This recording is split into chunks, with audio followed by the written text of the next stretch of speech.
into leaders in request expansion. Shri Gauri Sundasiti Vinayaka Mangalamurti Ganaraya Shri Gauri Siti Vinayaka Mangalamurti Ganaraya Mushika Vahana Naga Vibhushanam Namadaya Gana Shubhakaya Sarvadali Sarvakayatari ಗಲಿಗೆ ನಿನ್ನನು ಪೂತ ಸರ್ವರು ಸಹಜದಿ ಬಯಸಿದ ಬಯಕೆಯು ಪಡೆವರು ನಿನ್ನನು ಧ್ಯಾನಿಸುತ್ತ ಶ್ರೀ ಗೌರಿ ಸುತ ಸಿದ್ಧಿ ವಿನಾಯಕ ಮಂಗಳ ಮೂರುತಿ ಗಣರಾಯ ಮಂಗಳ ಮೂರುತಿ Ganaraya.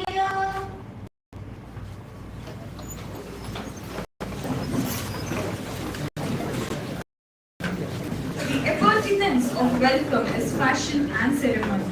I now request Ms. Ramesh Shetty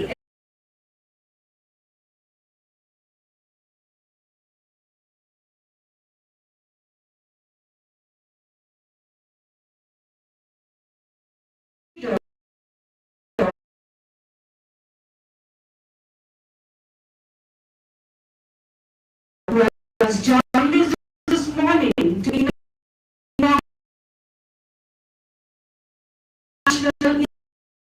conference, and it's Dr.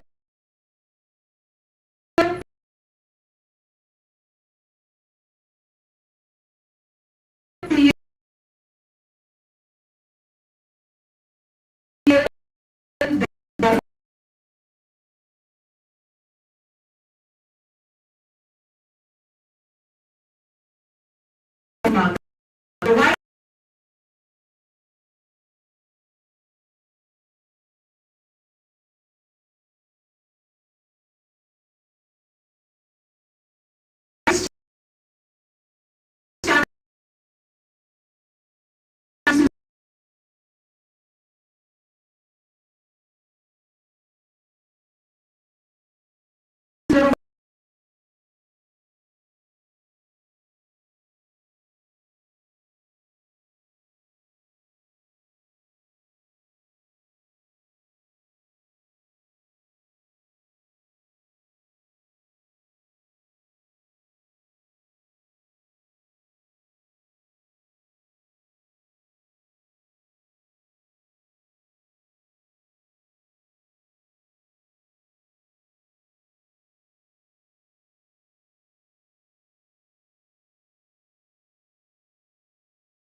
of anti-ragging committee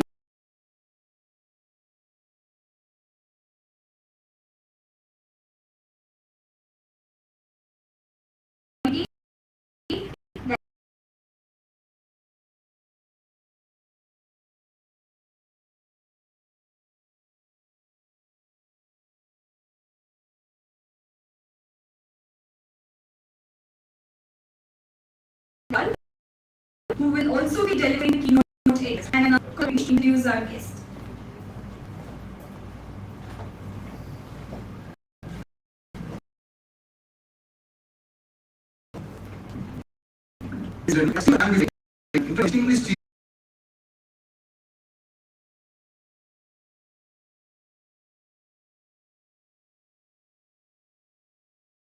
Mr. SHETTY is not just the field of technology, but making a tangible impact on the immunization supply chains.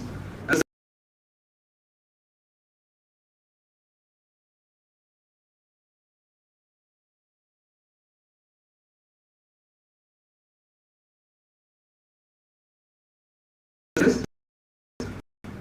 through their innovative solutions, they have facilitated the delivery of over 100,000 doses of vaccines to rural and remote parts of our nation. This demonstrates access to health beyond the West. Solutions now is in other economies, this especially and the global impact and the training. This expertise is complemented by fellowship and university just business school. This unique blend of technical acumen and business activity has positioned him as a trailblazer in the field of healthcare technology. Currently, SHETTY is leading Blackfrog's efforts in developing an solution for vaccine delivery and build a digital platform that enhances efficiency of the immunization processes. His dedication to leverage technology is a social good, is inspiring, and his contribution to public health immeasurable. In conclusion, SHETTY is a hero, whose solutions are transforming the landscape of health. It is an honor to have this presentation and as insight for expanding our history. Please join to Mr. MAYUR SHETTY.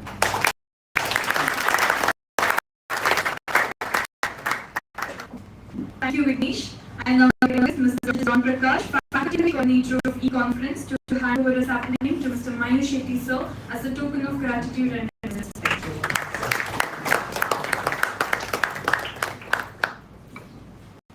We also have amongst us Professor MANJUNATHA KAMATH, Principal Trisha College of Commerce and Management, Mangalore, who has reached greater heights in short span with sheer grit and determination, who will be introduced by Javeed Khan, student coordinator of E-Conference.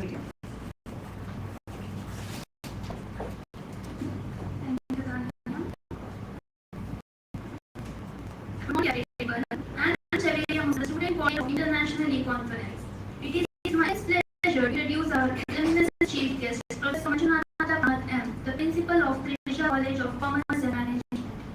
Sir is a highly accomplished professional with an excellent academic background and a passion for imparting knowledge. He is a BPM graduate and a postgraduate in MBA and has also possessed a postgraduate diploma in marketing management. His journey has been marked by a commitment to excellence in various domains. He pursued his Masters of Business Administration with specialization in both finance and marketing from SDM Center for Management Studies and Research. He was the student coordinator of Trisha, the national level management fest conducted by SDM PG Center for Management Studies and Research. Sir is currently serving as the principal at Trisha College of Commerce and Management, Mangalore. Previously, he has served as an assistant professor at the College of Engineering and Management in Business Administration Department since June 2018 to February 2020.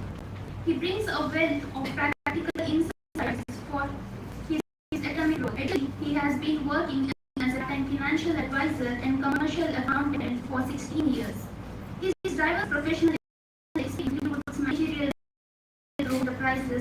media, and Ecosolars, where he handled marketing, finance, and recruitment. Beyond academics, Sir has showcased versatility through various extracurricular activities.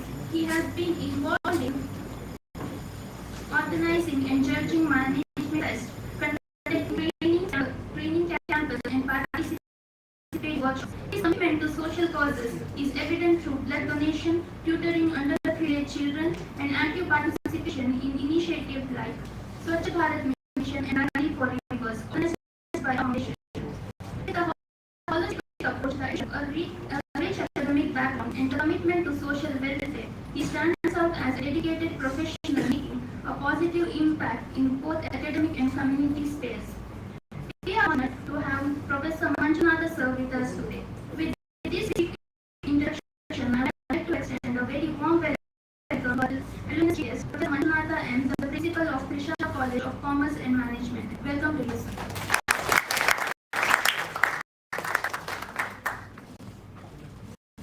Thank you, Javilia. I now miss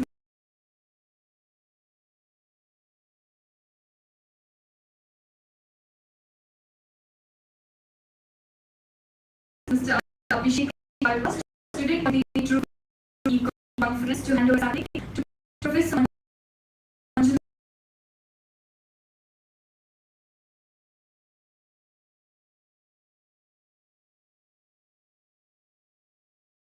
Manjunatha Council as a token of respect and gratitude.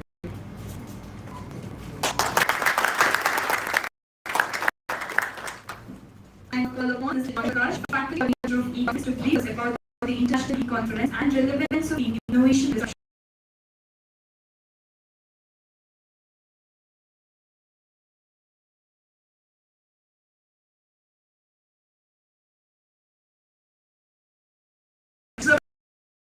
Is not only negative, there are a lot of positives, especially after COVID. A lot of disruptions took place. Work from home became a norm, right? Google Meets and Google Classrooms became a norm. Right? So some of the examples of disruption, for jumping to the couple of examples here, is the UPI payment. It has changed and disrupted the financial banking system put together. The EV class, as we talked about, right? Who has a lot of opportunity on curriculum. So that's why we have to a lot of learning. We have to program. And the innovator is none other than the dynamic Vice Chancellor of the University, Dr. P.L. Dharma, sir, who has a very busy schedule.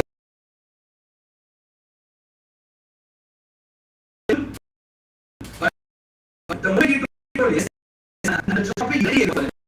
Let's start. Doing this session in a way.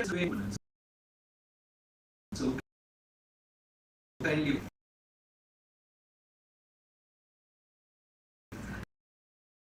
Coming back to the rest of the thing, we have dynamic. Yes, someone who will be a keynote speaker as soon as it's over. So, I have 3-4 times, so I was behind him constantly. Sir, you have to come. So, a lot of busy commitments, and as you already heard, 6 national, many more international to come to, sir. For sure. And he's also motivation. That's what I want. And he's innovative for all of us. So again, once again, thank you so much for welcome as my duty to coordinating for a long time. I became the principal of Commerce and Management, and he was wonderful dynamic student of us during the 2014 batch, and he did a lot of things. So his inspiration was to the yes, 9th and 10th years innovation. As soon as that is the 10:40 to 11:40, my sir will came over for the keynote speech. I'm not talking about sir is only there. After that is done, at 1 o'clock, we head towards Australia. That is coming back to it. So we have Mr. Sandeep. He'll be joining us. He's the CEO of a company, and he'll be talking about a lot of these new applications and innovation happening. So students, a very nice topic what they have chosen, because we have discussed a lot as to who's the target audience to come. So there are things that tracks, including MAYUR. So you have already 30 minutes of talk on it. So he's customized the talk so that it will be benefiting. So So make sure you use that very well. So that is why to Pramila, Dr. Pramila is already position. 1 to 2 o'clock we break for lunch. Participants just to keep you on your toes so that you don't sleep after lunch. By the way, census contest is already up. As I see, 70 plus people have given your recommendation. The game is very simple. You have to guess what would be the closing census for today. Innovation, disruption. So that's an automated tool and you're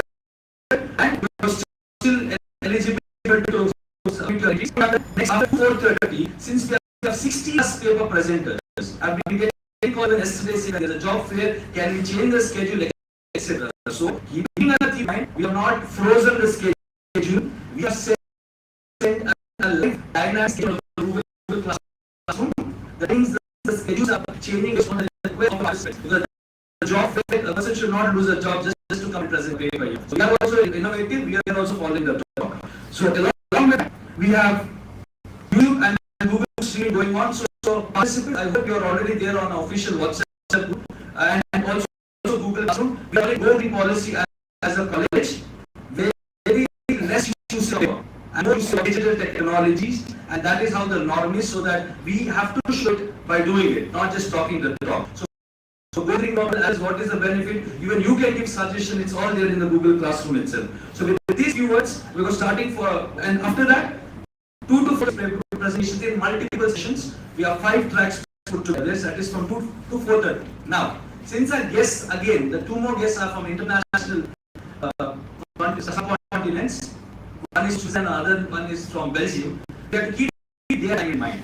So they also have 16 ideas and time in mind. They have agreed 5 to 6. Mr. Rakesh Nambiar, he is a business technology director in Switzerland, working for a company where they see what are the technologies which should be adapted and what should not be adopted and all of that. So he will be joining from Switzerland at 5 to 6 o'clock, and followed with which immediately in 10 minutes, Mr. Mangalore Roy, sir. Again, he has a lot of ventures all over the world, and he's great grandson of Sarojini Naidu sir also. And he's an amazing motivator and inspirer of a lot of students. He's traveling all over the world and he's ready to come at 6:15 to 7:15. So we have a unpack session today. After that is next day. And we have just got the presenters because some of them are busy. Just to make sure that we all the presenters and all. We have a special tomorrow and 15 to 11. Followed immediately with 11 to 12 o'clock of validity. Tomorrow being a Saturday, we really want to spoil it also. So a lot of learning will happen and we'll have a briefing also. So anything else, any doubts, please have to be online as an any get back. Thank you everyone. I wish you through that. Thank you.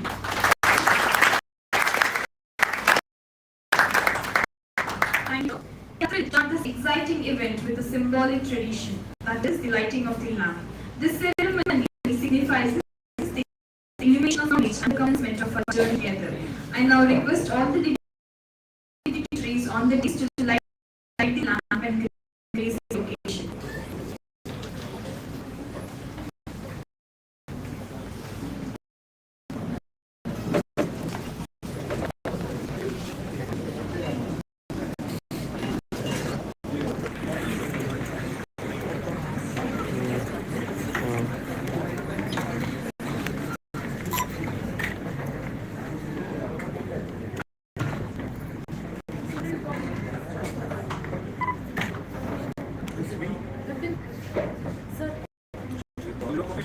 Right now, invite the director, sir. Please come. The founder director, help me.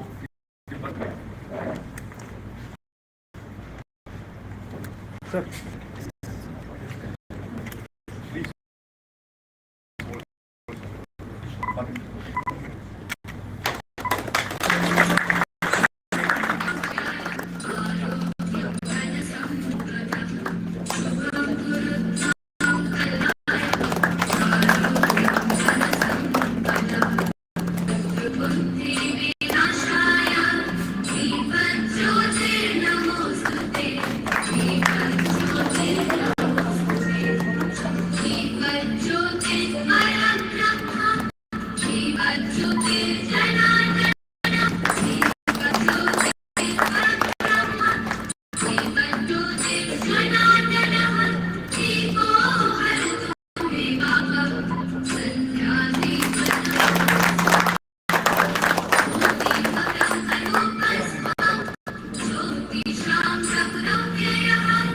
I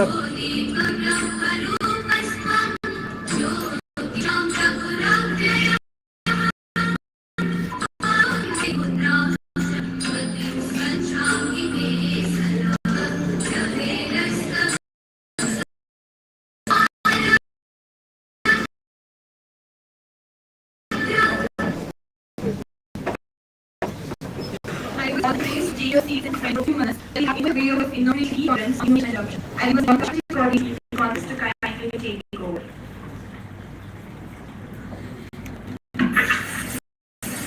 Thank you, Dharma. Yes, when we were thinking of inauguration, I'm discussing about it. So how do we should do an innovation introduction which has never been done before.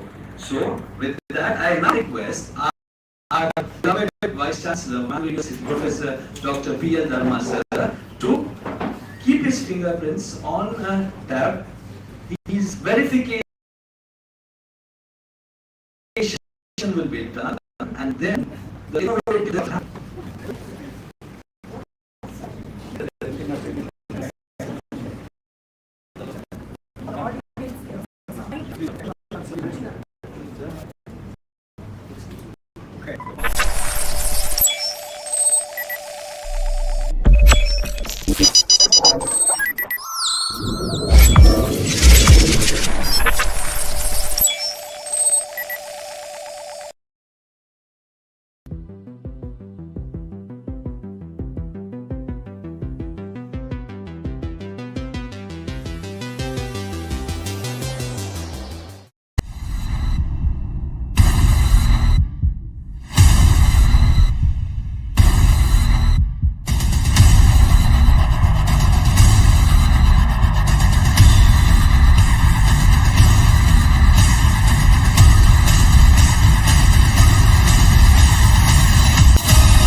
It's time to acknowledge and honor the accomplishments of our most respectable Vice Chancellor of MAYUR University, Dr. Dharma sir. So please you to kindly take your seat.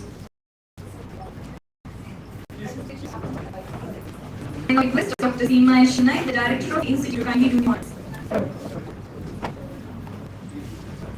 I request Dr. Devrashki and Aruna to kindly join.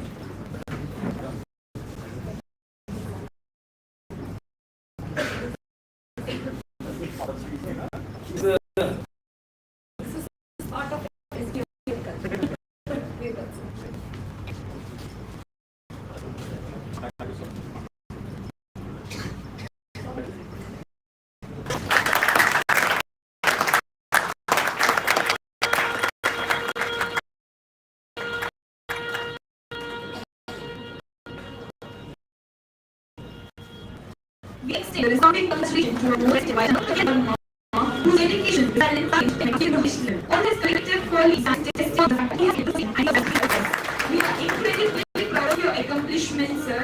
A hearty congratulations to you.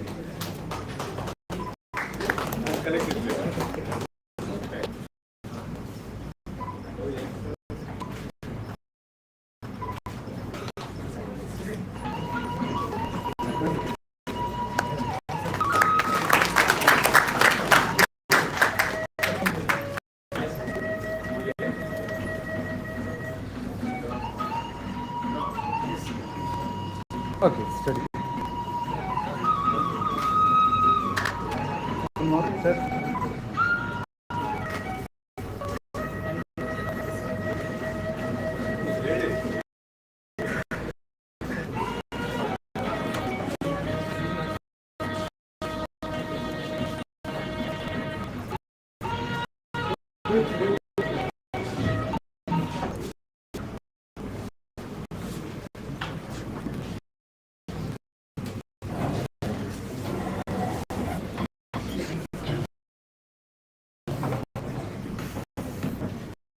And now request the inaugurator, Dr. P.L. Dharma, Vice Chancellor of the University, to address the gathering in few words. Over to you, sir.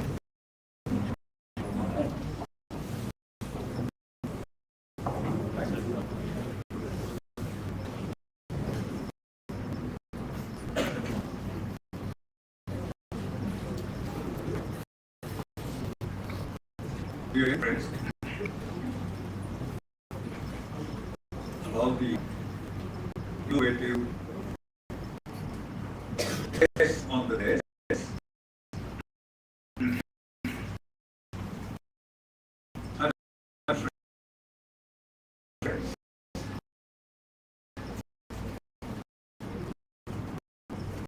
Before I start, let me thank for the warm invitation to me.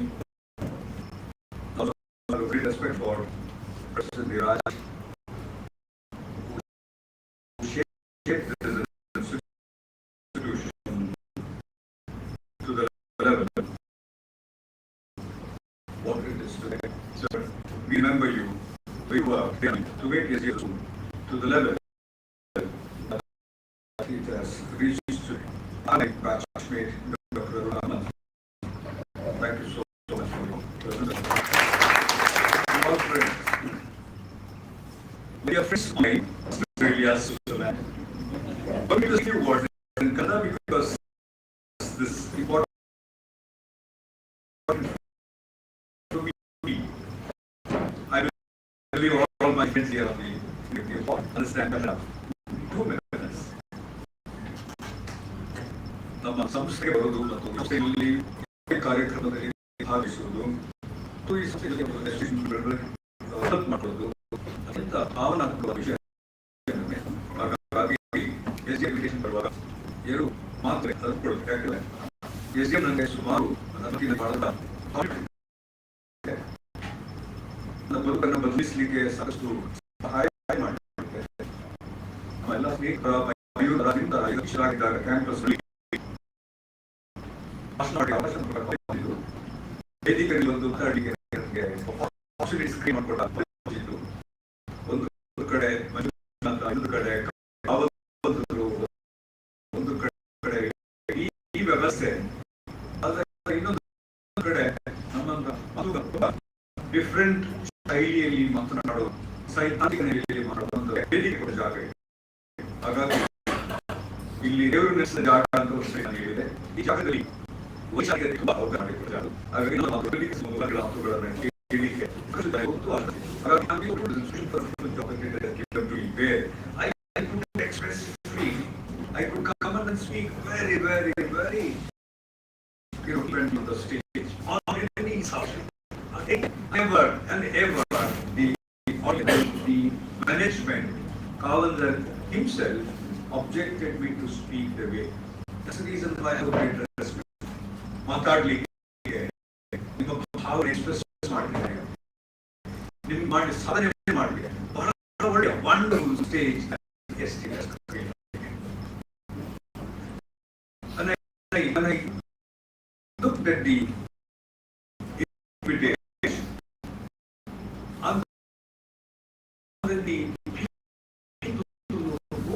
have extended the invitation. I thought, I'm not man. But look at the description that they have read. 3 minutes, 2 minutes, 4 minutes. But there is somebody who is an odd man and gets extended to speak. And then somebody says few words. Not some contradictions, not innovations. And I don't know what kind of disruptions they are. But still I enjoy it. You are going to be one more MAYUR many days to come. What a wonderful achievement it is. Very happy.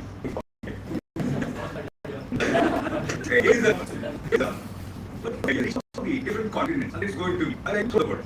Business is inside. Business is than otherwise what life that we lead, which integrates larger number of things.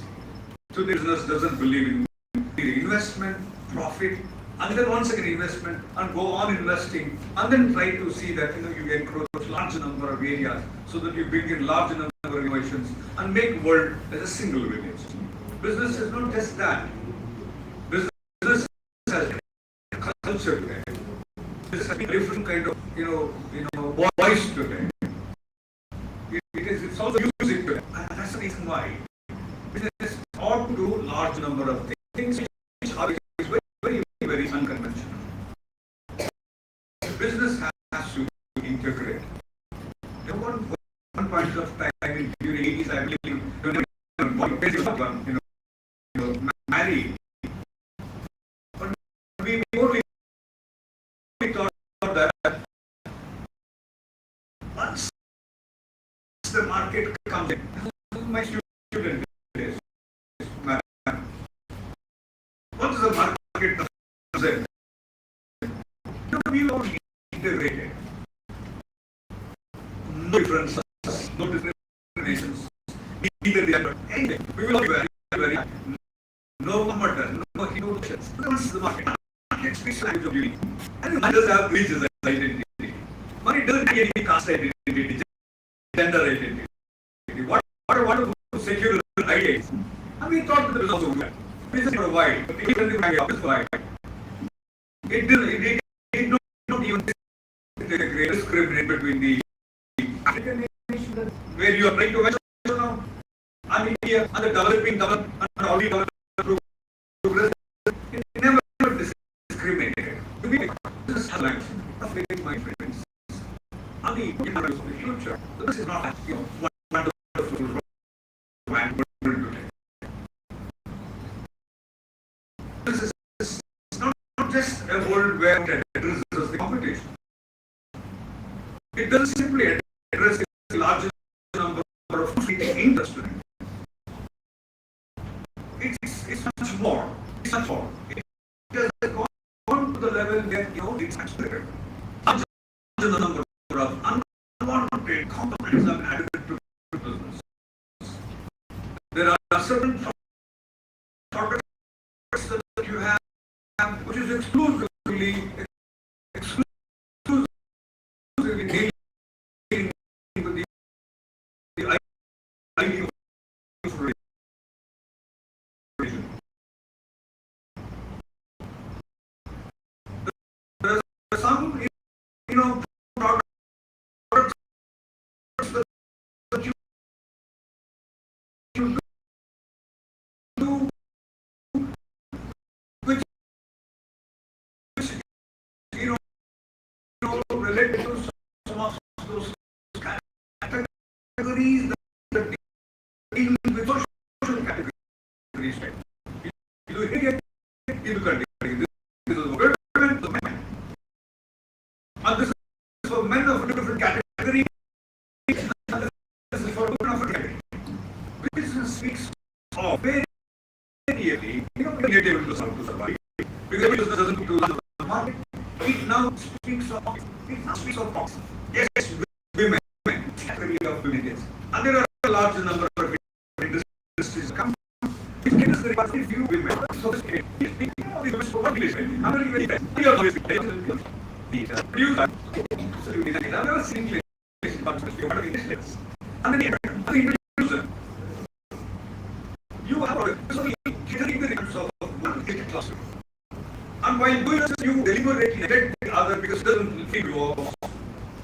trying to manifest reality. But now this was really by us. Unlike I try some handsome boy to play the what a wonderful scene.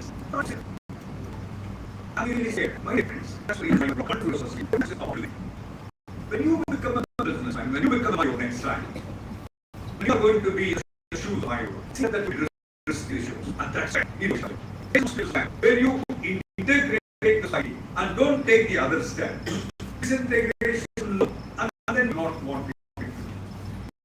We are already in a crisis period. All this sense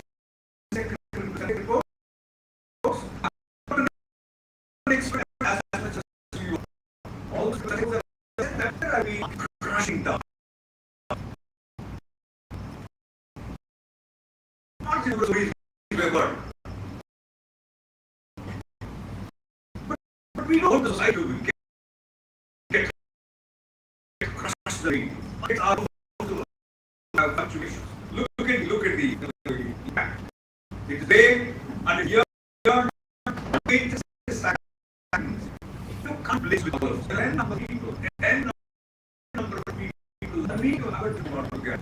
It's going to be your challenge in the state factor in you have a brain, and you have and maybe other than India, and you get a year. I'm happy. So that our women, our men will never have gender disparities year afterwards. How can you be innovative so that we will all have the same health where people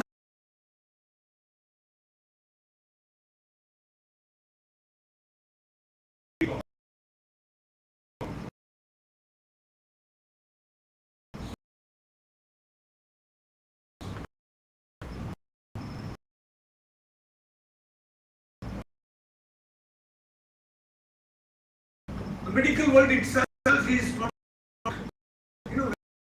very happy because it is different treatment for different people. Can we innovate that innovation takes place where all of those are accessible through the medical system? We cannot be just going to people. Look at the insurance companies talking. There are different insurance companies having different models of insurance. That's a brave career. That's what people will study on. These way more innovative, so we will all have something to enjoy. Otherwise, this mission will go away from us. This is all I say on the post to use you, expose you, not only to the wonderful and you like is to touch your heart. So that you girl in really sensitive and become innovative. It's not this of an institution to bring you all together and use what the happening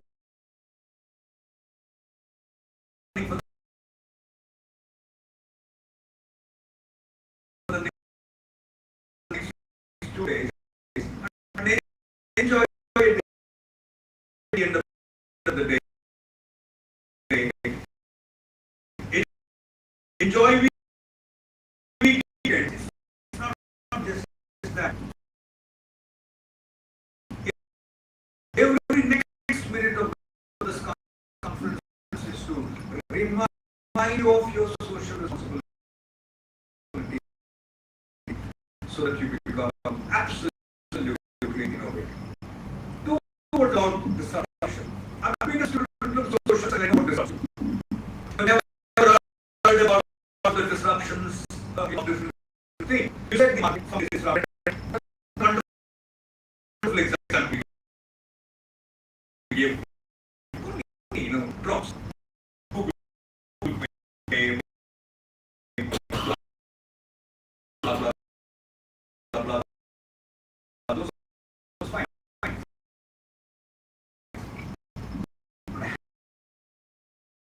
Have you heard about the public policy which has something?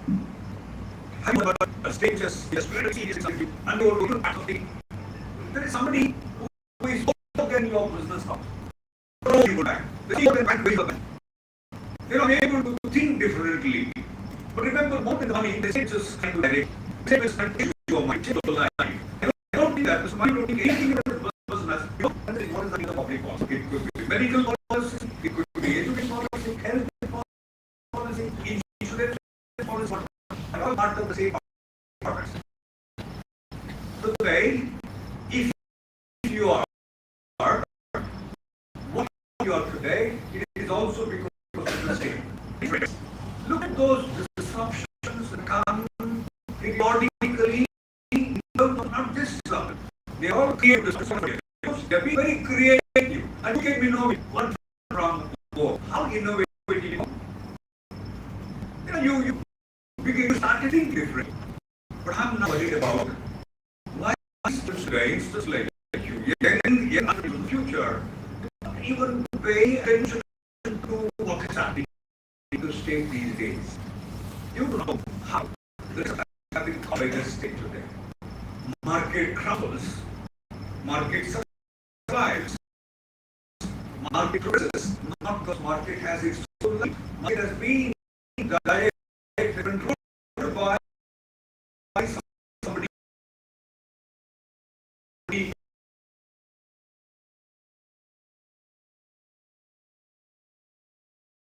who makes the policy here. And you need to be a little aware of it. And if you don't pay attention to that, you can just sometimes propose solutions to the problems which is never happened.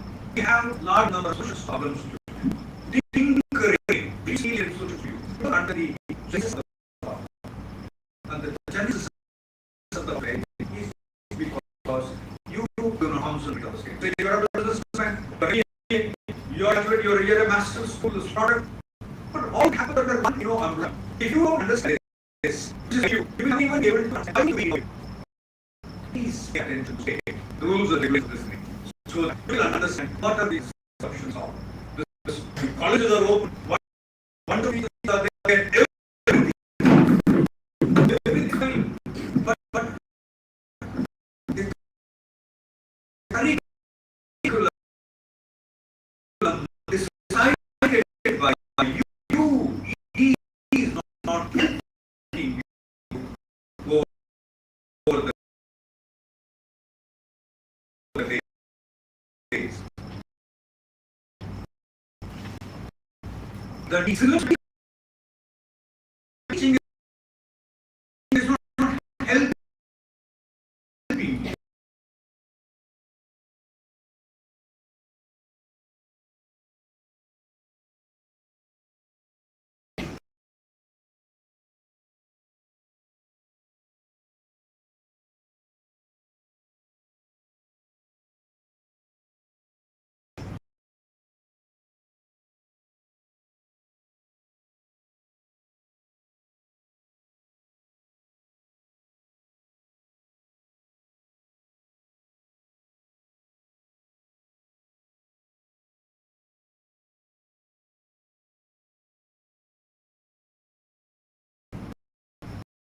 Who does this?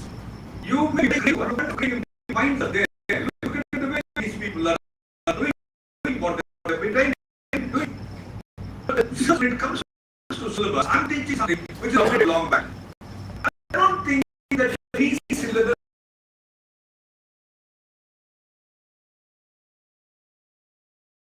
that is being taught up to the way is going to help you in the market. Is mine? Please correct me if I'm wrong. 2008, 150 years old syllabus is being taught to the student was already intelligence. So the more intelligent than the teaching there. Please pay attention to the arguments. You are really knowing. Such a wonderful brain. You don't need simply not the class. More innovative than me. More scholastic than me. More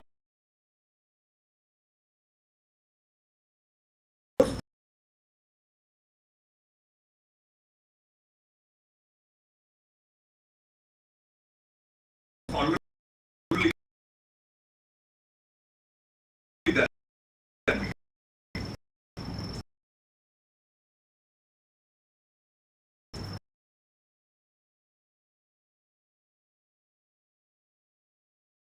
The one big thing is that you need to now properly arrange your mind so that the disruptions won't come to your life.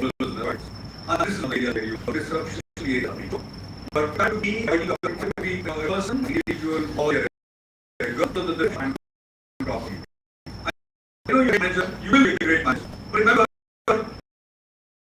managerial skill is not simply handling this problem that is existing. It's not simply about solutions that needs in the country. They are completely ready to be innovative so that you are absolutely a problem solver first. You don't manage the solving, manager of the problem, managing solutions, managing. You have to take risks so that it's managing and solving are two things we are ready here. And absolutely, you are a wonderful, wonderful product. Lucky ones in the lucky ones. But the age people simply not say we are all blessed by your way. Blessed about you worship all the time. They say good people like are engaged in a large number of activities. They are disrupting not only activities. This is something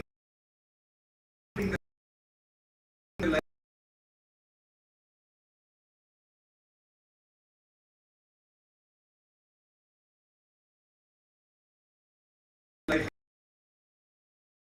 a large number of people here. So be innovative so that you stand on your work. You listen to your friends, but you're not deciding your future. You carefully listen to them. They allow their thinking, but you not decide your future. Take a decision of your work because you don't make decisions by yourself. And this fact, there are people who have years to do all the things. It has hammered us, destroyed us, and we will hate you. Those who you can always stay with you. It has spoiled you. We innovative of social media. Speak to people. Speak like people. I'm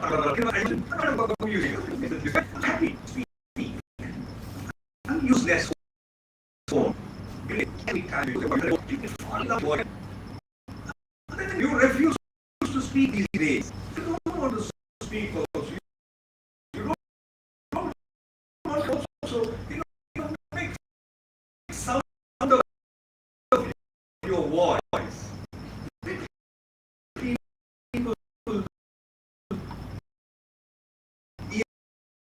hear your voice.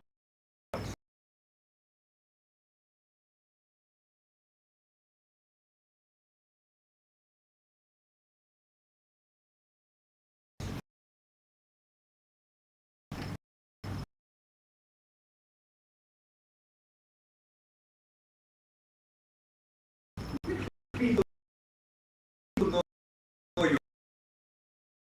your language, your style, your politeness. That's where we know you well. Sometimes it's up to me, I think it's look you as one thing, I confuse nation. Everybody is like, absolutely zero. And then you don't leave anybody to this stuff, and you leave yourself as a manager, and everybody wants to be success in your life. I'm sure you'll all success in life. That's why you're in a place for SDM. That's absolutely right. And the great all you guys in the days to come. What about now? Thank you so much for your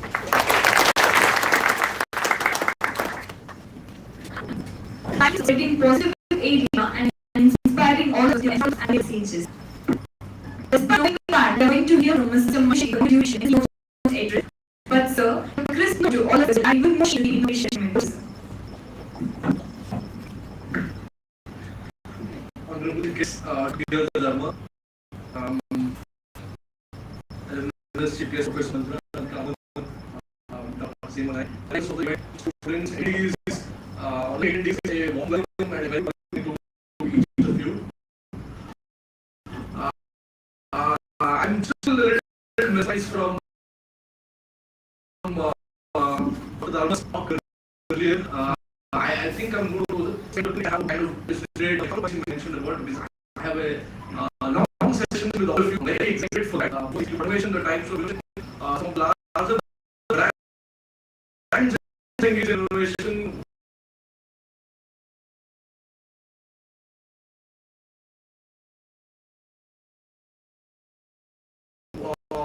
What the world is picking up to, where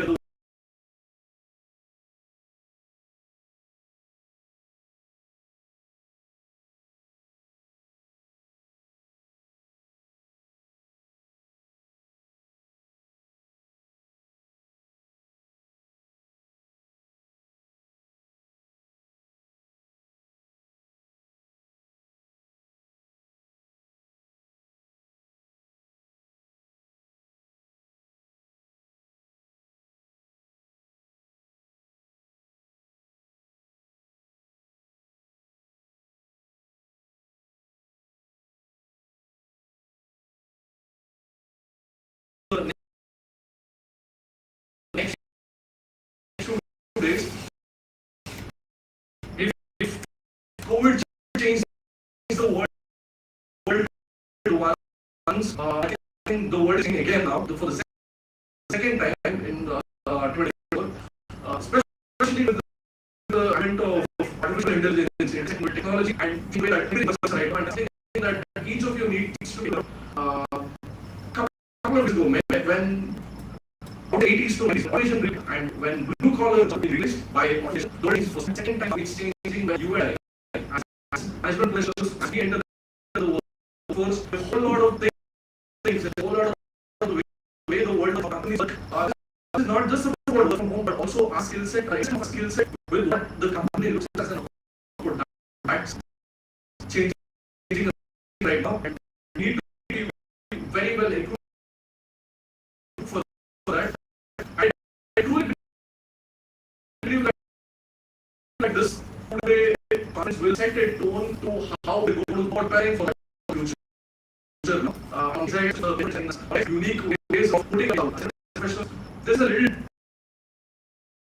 there's not a little bit pretty alto, but selling is what is very important, right? You're selling yourself, you're saying a brighter future, right? And that's something that you're actually trained in. Not something taught in school. Selling itself is something typical. So if you talk about your ideas and beat it down to the first level of things and again engage in your learning so that you make your mistakes and make future one of us. So I'll close it at this without further ado. I'm very excited for the today adventure. Are each of you excited about this?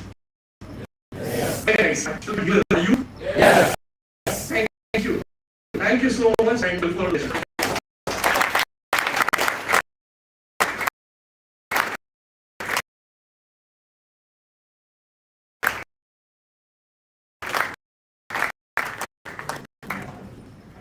Thank you, sir, for giving a glimpse of innovation. You will hear from you during the keynote address. Now we have come to the yet another most awaited moment. Tested by an example, the ultimate has shown the right path to be inspired for life. And such an inspiration is our very own alumni, Professor MANJUNATHA, KAMATH, who will be addressing the gathering.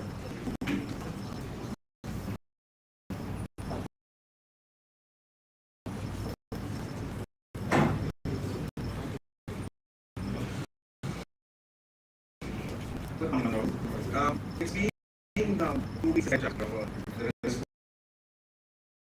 responsibility assigned. But just for you have to come and last quarter. Yeah.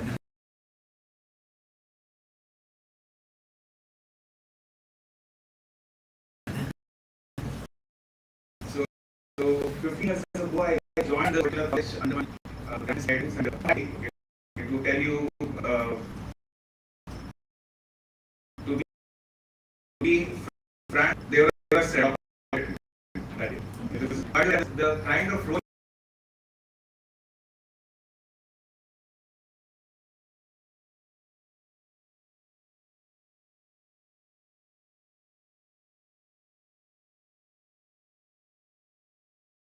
he has played in my life from till the day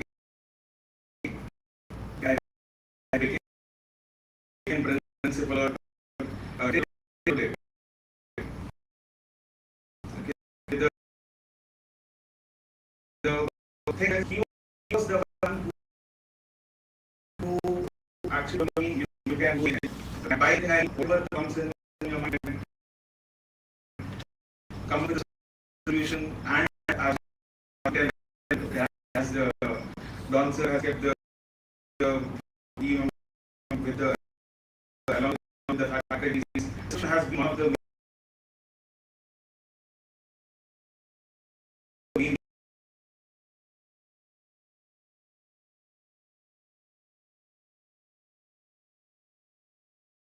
things in my life. Okay, why do I tell them that from the time of joining, rather being first, I know these faculties, even the people not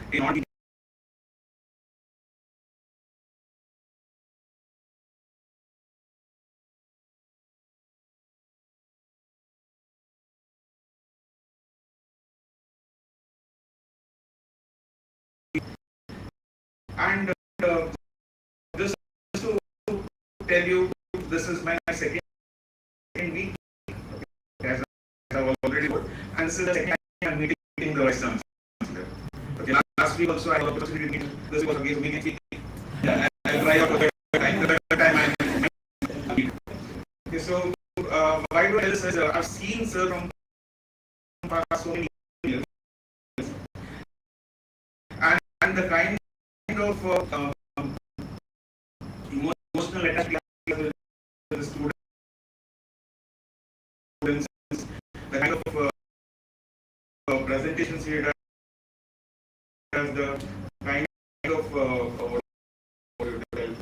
speeches he gives, it has a long-standing impact on people. Because before 3 or 4 years, I had the opportunity to share a stage with, okay, where I was supposed to be the lecturer, okay, or a professor, and there I was supposed to be leading a FPP.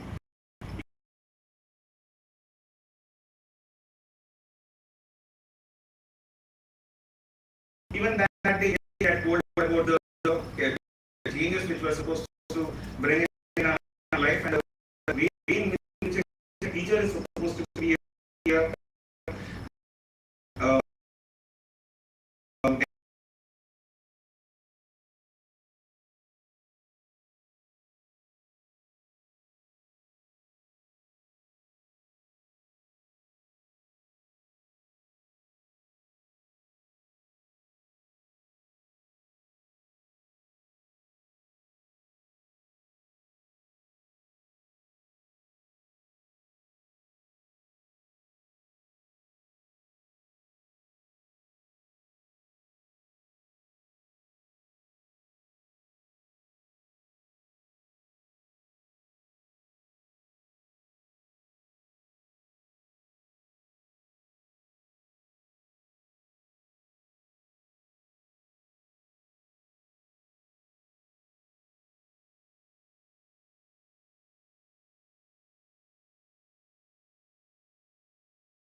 and inspiration to all of us. Your journey has really motivated us to aim high and live in high spirit. Thank you, sir. I now request our dynamic director, Dr. C. Manipal, to deliver presidential remarks.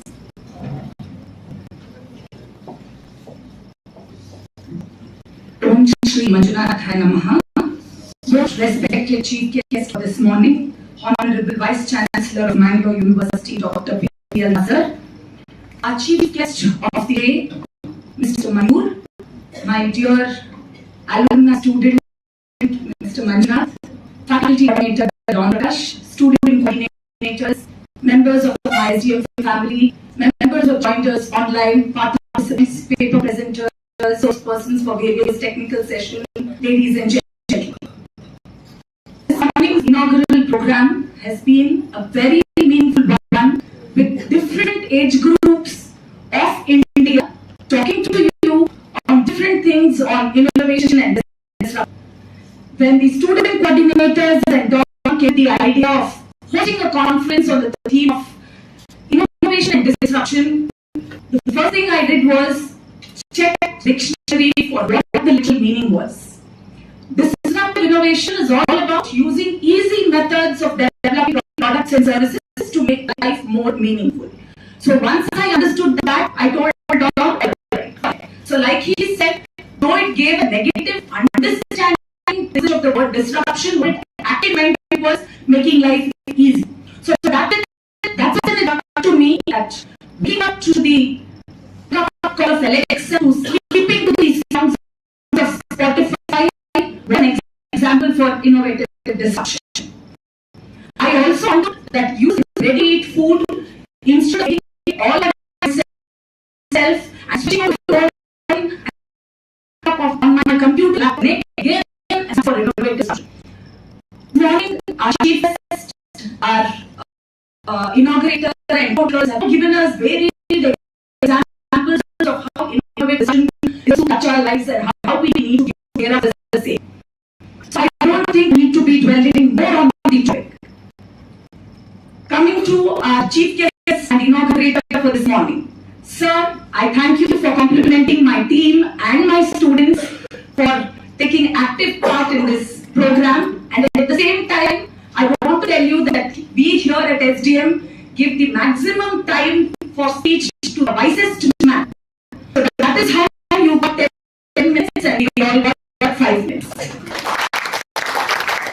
And thank you, sir, for very nicely guiding us in terms of these boys and girls in terms of organizing programs of this nature and engaging them for the further good of action.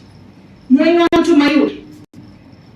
When we were deciding on this conference, they told me, ma'am, we need to know first, and the person who came to mind was Mayur. Mayur is coming back to SDM for the second. And reason, I'm sure the girls must be thinking, ma'am found him reason she called. It's so that when a handsome boy speaks, everybody listens. When a handsome boy speaks, everybody understands. That is the reason Mayur is with us. Mayur has definitely given us a wonderful trailer in terms of what he is going to touch upon. And Mayur, we look forward to your blockbuster keynote address. Moving on to Manjunath. As Manjunath said, I truly agree that I was an outstanding student in all ways. Never in class, never into academics, but yes, always into extracurricular activities, always being naughty. But today we are proud that Manjunath has his life.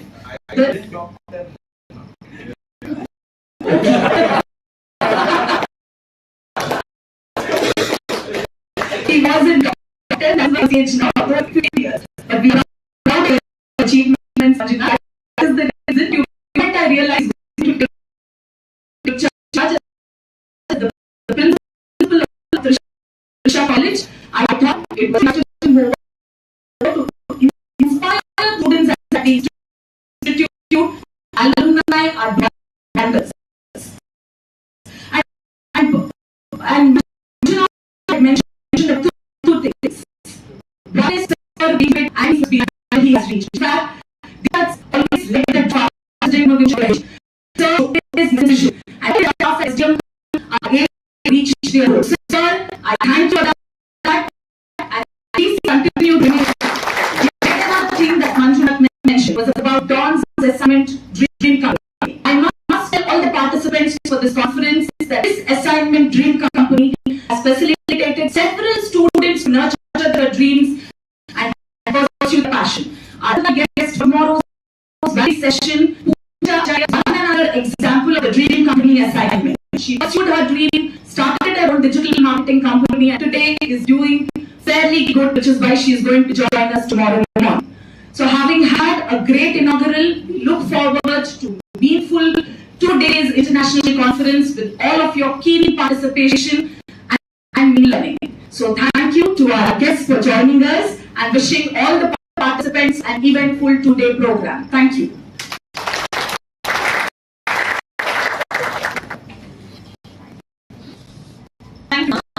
The accomplishment of great things is positive efforts of individuals. I now request Dr. Pramila Shetty, Assistant Professor, SDM PGs in Mangalore, to propose the vote of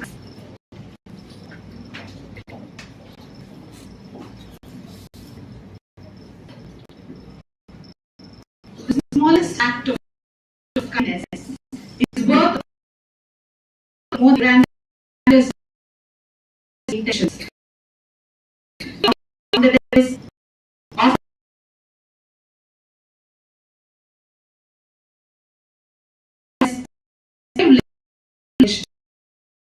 to have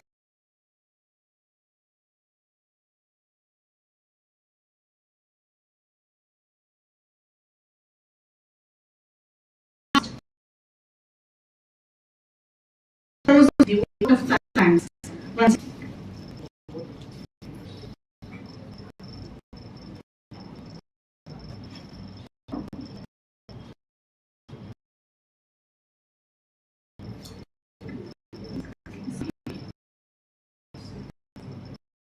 firstly, I would like to thank the President of our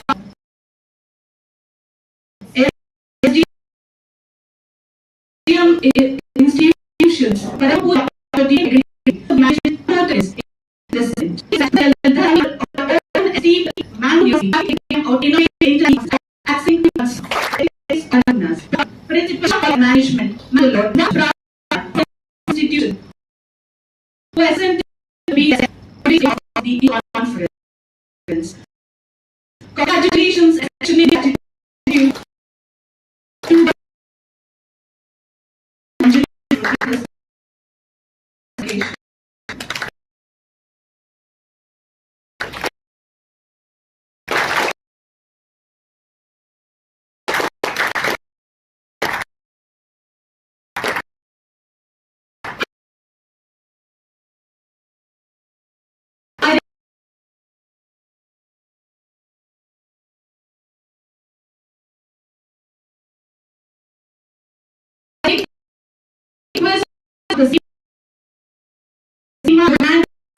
the citation to Professor Manjunath.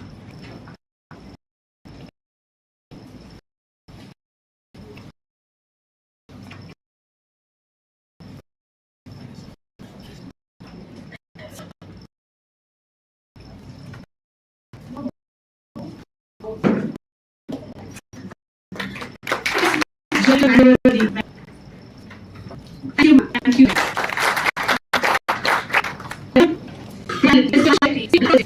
Who will address us in the assessment? It is each of the minimum of years for I think time. I think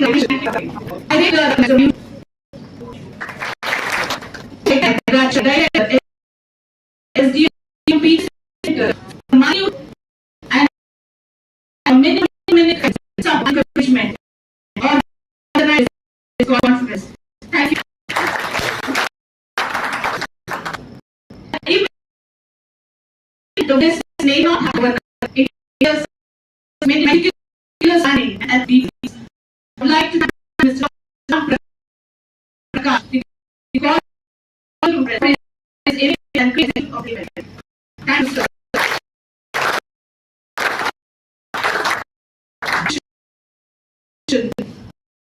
Every resource in different parts of the world who be addressing the expert knowledge with us more today. Thank you all.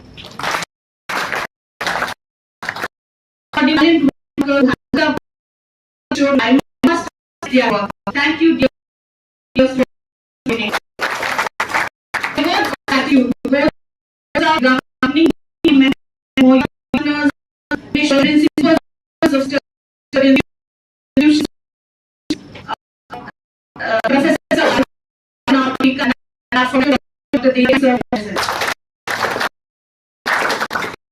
We from across the world. My thanks are due to all the participants and paper presenters physically and also who have joined us online. The real success of this conference is measured by our response. Thank you all. My sincere appreciation goes out all our teaching and non-teaching staff and our students for joint efforts to put this conference in place. My heartfelt thanks to the press, media, photographers, and caterers. Finally, I would like to thank one and all. We are waiting for 2 days of eventual sessions. Thank you once again.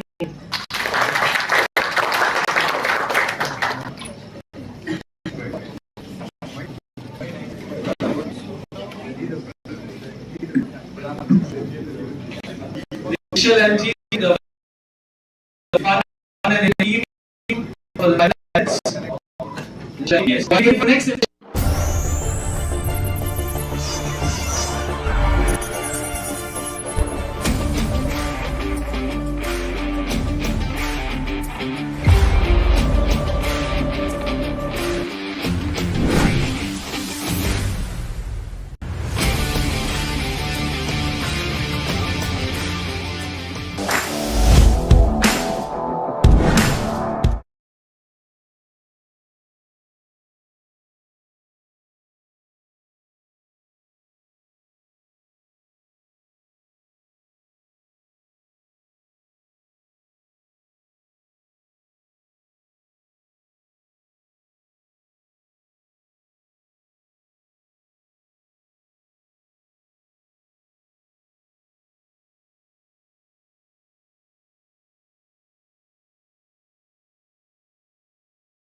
being in the presence of a true visionary, in fact a young leader in the field of technology. Today's speaker, Mr. MAYUR Shetty, has dedicated his career in finding innovative solutions for a better and more sustainable future. You've already heard the introduction, so I won't take much time in that. Being a CEO, he has successfully spearheaded numerous initiatives that is having a profound impact. So his expertise has earned him international recognition and multiple prestigious awards. His engaging speaking style and ability to connect with audience of all backgrounds make him an inspiration to many. Today, Mr. MAYUR Shetty will be sharing his insights on how we can create a more sustainable future through innovation and collaboration. Get ready to be inspired, challenged and empowered to take action as our speaker will give a keynote address on innovation and disruption, navigating tomorrow's business landscape. It requires two approach. It embraces the innovation to stay ahead of disruption and to be prepared to adapt when disruption inevitably hits. Please join me in giving a warm welcome to the exceptional Mr. MAYUR Shetty. Without much ado, I hand over the session to Mr. MAYUR Shetty to share his great insights. Over to you, sir. Thank you. Thank you so much, ma'am. Hello, everyone. Can everyone hear me? Yes. Okay, perfect. I'm very excited for this conference, but first of all, I want to again extend my heartfelt gratitude to Dr. Seema Shenoy. I mean, it's very evident that she's a driving force behind this organization. The fact that this, not to take away credit from Don and all of the organizers, but it's an exceptionally well curated event. I love the lineup of the speakers following and the entire layout of the event as well. It's going to be a very engaging and enriching experience. So let's do the 2-day conference, which is to get the ball going on innovation and disruption. It's a beautiful concept that has been selected as the theme for the conference. So my job is to kind of get that inertia moving so that each of you is in a frame of mind to talk about innovation and respond to all of the things that you're going to be exposed to over the next 2 days. So, a couple of things before I set out. What are we looking forward to from this particular conference? One, the most important, I would say, or the most crucial aspect is to get the innovation mindset moving. As students who are going to be entering the workforce, you will be expected by your organization to be at the forefront of building solutions, creating cutting-edge technologies and ensuring it reaches the masses. So that's something that cannot be forced upon anybody. It's not something that, and nor is it something that everybody is born with, right? It's something that's built over the course of time. So we cannot, of course, promise that at the end of the 2 days everybody is going to master it. But this is a significant step. So I truly request each of you to make the most of it, attend every single aspect of the 2-day conference, and ensure your professional journey moving ahead. Second, on a personal front, while keeping personal career goals aside, it's very important to have this problem-solving mindset. That's something that I want to build among each of you. We cannot expect our work and our job to be a 9 to 6 anymore. That world is behind us. It's completely gone. And this whole expectation from my workplace, so I will show up at 9 o'clock, I will do something that my boss tells me to, I'll go home at 5 o'clock, and I am entitled. The company owes me money. That mindset is completely gone now, and that's what I want to prepare you for. Thirdly, on a personal selfish note, I'm hoping some of you will join us as well. We constantly look for in MBA institutes. So I hopefully would love to have at least a couple of you join me, if not now, at some point in the future. So that's part of my personal objective with doing this event right now. So as we go ahead, I want to just run you through what to expect specifically from my keynote presentation. A couple of things. I'll just define certain things. What is innovation? What is disruption? How does disruption happen? The history and chronology of innovation, and how does it impact our lives? I will firstly define disruptive innovation and then kind of separate it from frugal innovation. That's typically a confusion. and I want to break that today. I want to ensure that innovation does not just mean that you used a screwdriver instead of a spanner to tighten a bolt, right? It can't be that minimalistic. So I want to kind of take it one step beyond that technical definition of innovation. Secondly, on the importance of data for innovation, that's something that I personally truly believe in, and I want to stress on the importance of relying on true experimental data and how it will impact your everyday life as well. Types of innovation. So this is going to be slightly technical. I'm going to run you through the different ways that corporations go about innovation and how corporations tackle the ever-changing world, and what are some of the different types of innovations that some of the renowned brands have taken up over the course of the past 15 to 20 years. The last part is probably the innovation in present day. So this is going to be very minor. I've curated this specifically with a focus of all of the abstracts and the list of themes that we've received for the paper presentation. So I've received a small list from Don. So I've kind of tried to ensure that a few of the topics are briefly so that everybody has a context to where the event is going. Last part, I will take a case. The case will be on disrupting the vaccine supply chain. That's because that's where my expertise is. I will talk about our work. I will allow for you guys to question it, to break it down and essentially abuse the use case. I want you guys to completely destroy our business model so that you learn on where things go wrong, what could have gone wrong, what do you think went right, and what could have been done differently. So I want an engaging conversation for that last bit, and we'll have a brief Q&A followed by that. So, what is innovation? Does somebody want to quickly define what is the first thing that comes to mind when you say innovation? What do you think about? Don't tell me UPI, don't tell me smartphone. The idea of innovation, when you say innovation, what do you think about? Creating something new. Creating something new. And something which does not exist. So what is creating? Creating means what? What does creating mean? Are you building? Are you borrowing? Are you stealing? What is creating? Building? Ideas. When you say building, it's got a physical idea to it, right? You build something from scratch. You take brick and mortar and sand and concrete and build something. What about solutions? Solutions are also called building, but what do you do? What's the innovation in a solution? Okay, that might be slightly harder. Let's hope we'll be able to answer that at the end of the session. Creating. So, what's creating? Does creation have to be something new, as in something nobody has ever thought about, or something that doesn't exist, or something doesn't exist as a product in the market? Which one is it? It doesn't have to exist in the market. Is that it? Is that the definition of innovation? What about inventing something? Something at home. You have a small problem at home and you build something, create something, but you're not selling it.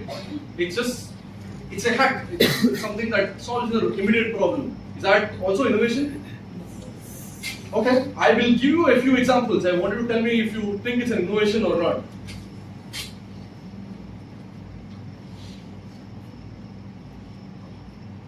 Can I use the keyboard? Okay. A baby stroller. Is that an innovation? Yes.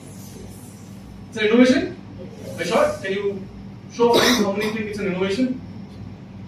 Very few. Very few. It's quite cool, right? You have to carry an infant or you have a small cradle. But wheels are the pinnacle of innovation, right? Wheels have gotten us from rolling a stone to building a bullock cart to an automobile to electric vehicles now. Okay. This is quite slow. Can I use the keyboard? Yeah. How about this? This is a baby mop. So as your infant crawls, you are also mopping. Is that an innovation? Yes? No? Yes. Here and there. Okay, halfway. I would say 50-50. What about this? This is very interesting. So, what this is The cover has a small patch so your sandwich looks like it's got mold or fungus so that your colleague will not steal it from you. That's quite cool, right? It's a actual problem. My colleagues keep eating my lunch. Very hard for me to wake up in the morning and get my lunch ready in the first place, but then, right? Is that an innovation? Anybody? Yes. This is a waste watch bed. Somebody wants to keep track of their waist length. Do you think it's an innovation? Yes. I don't hear any no's. Pizza scissors. They're able to cut and slice and remove the slice right then and there. Do you think this is an innovation? No. Oh, now I hear some no's. Some innovations, some not innovation. So that brings us to the second definition now of disruption. What is disruption? The word disruption, I think we've spoken about this a couple of times now. Disruption means you're disturbing something, right? Something that exists, something that, like for example, an infant carrying cradle, very easy to make one, but it's very difficult to make 100,000 of it. Right? The capital investment that is required to make one is significantly different from making 100,000, which is very different when it comes to a pharmaceutical drug. Right? For example, let's say kerosene. You want to make the first, you were the first person who made kerosene. The kind of clinical trials that go into it, the kind of research that has gone into making that first viable sample is very, very difficult, very, very expensive. But once that's done, it's very easy to replicate it. That replication part is easier. So typically with the hardware products or household products, the latter is easier. As in, it's easier to build a concept, but it's harder to replicate it. The last part is commercialization, where you're able to sell it. So now this frugal, I'm going to say quote unquote innovation again. So all of the examples you saw, the one thing that's common between them is that they've jumped the queue. And frugal innovation in India is called jugaad. And jugaad is a very interesting term. It's something that's now accepted by Cambridge University as an acceptable management term because it works. Finally, jugaad does work. It might not be a commercially viable solution, but it's become a part of our Indian civilization. So one of the things that's common in all of the jugaad innovations that I showed earlier is that you jump the queue. Nobody cares about CAD CAM or simulation or testing or anything. You have an idea, you go about like doing it, right? So this is something that's common, but the problem is that jugaad as a culture, we're cutting corners. While it's so fast, it's so quick, it's nimble, it's cost effective, we're also cutting corners, and that's bad for sustainability. So the examples I showed earlier, that's common with all of them, is also lack of quality assurance. I mentioned manufacturability, but the challenge in jugaad innovation is quality assurance. Who is going to determine the quality and the quality standard of when something is done in a jugaad manner? That's where commercialization is affected. But most importantly, it's the lack of IP. IP is intellectual protection. So that means any an innovation to disrupt something, you want to have a certain sense of ownership. And IP, intellectual property, is the best way of doing that. If you invent something, it should be patentable, right? If it's patentable, then it's protectable. If it's protectable, other people.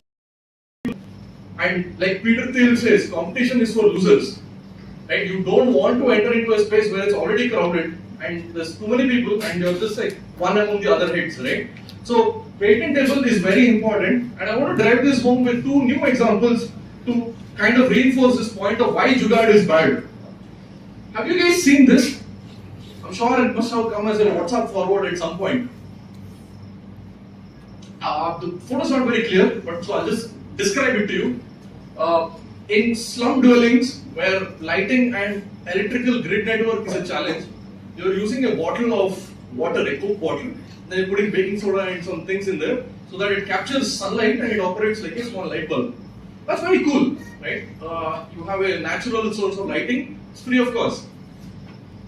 Another example is a man called Saidullah. He became very famous about 10-15 years ago for his amphibious bicycle. So he used to deliver milk in, I think, in a place in Orissa or West Bengal. he had a challenge of a particular island that would constantly drown because of monsoon. So what he did was he built a few canisters so that they would provide a little bit of buoyancy. So his bicycle would and he would carry the milk and other groceries across the two canals, which is very cool. It's very interesting. It saves his burden, and he became very famous for this. It got to the globe. Even BBC covered, and this photo is actually from BBC. And the challenge is that the man has still been living in abject poverty, which, from a strictly business standpoint, is not a very positive outcome from all of this exercise, right? And that's because of frugal product development, where you build something, it solves my problem, but what's next? That larger picture is missing, right?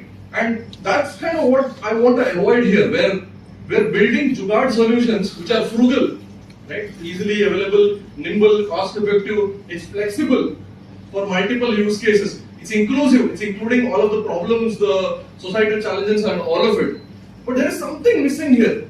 There's something missing here in these, these are innovations, right? You guys said it's innovation. What is missing here that is preventing it from becoming scalable, that is preventing it from becoming disruptive? What's missing? In all of these examples you saw right now, what's the problem? Why is the innovation not disrupting an industry? Why is Saidullah's products not all over the market? Why aren't slums in Brazil and South America using that Coke bottle with baking soda and using it as a bulb? It's a very cool solution, it's a very innovative solution, right? Why is it not disrupting light bulbs? Light bulbs are expensive, consume power. Philips is still making them. Philips should have been terrified, right? When somebody said, I can create light bulb without any power, they should have been terrified. Anybody? Any answers on why innovations are not becoming disruptive? Two things: data and scalability are missing in each of these. Scalability meaning replicability, where you need to build something not for your one-time solution. Saidullah had a problem, he solved it for himself. It has to be scalable, which means you need data. Data to ensure what is the larger market size here, what is the real problem that the world is facing. Can I monetize this solution and can I plug it in so that everybody's problem is solved, so that I can create a business out of it and there is a profit involved at the end of the day. That is what is missing. Data, data, data. Like Sherlock Holmes says, cannot make water without clay. Right? I want to tell you a quick story to drive this point home. Meet Tycho Brahe. Tycho Brahe was a scientist back in 16th century. Very, very celebrated scientist from Czech Republic.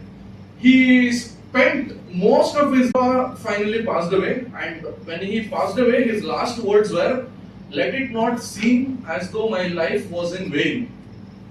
Okay? And this was recorded by his assistant.